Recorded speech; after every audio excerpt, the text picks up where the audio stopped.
I'm here to guide and direct you to make a sound investment.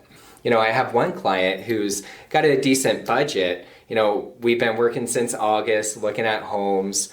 And actually this past weekend we went out. Their availability is a little tight. So, it seems like a long time since August, but, going like a couple times a month to see different homes.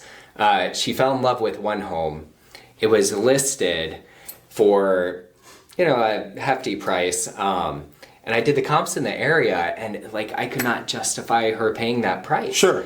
She would never get the return on investment within the next, couple years. So I think guiding your clients in that direction as well, this is a sound investment, we should move forward, or, we can put an offer at this price, but really any more than that, you're just paying for, no investment, no return on value, know? A lot of people won't do that either. A lot of people won't have that conversation. A lot of people just say, oh, that's a bigger commission for me. Great, let's do that, Exactly. I think when, there's so many agents out there, and actually one of the facts that just came out that I was kind of shocked by, 40% of real estate agents did not sell a home last year. Yeah.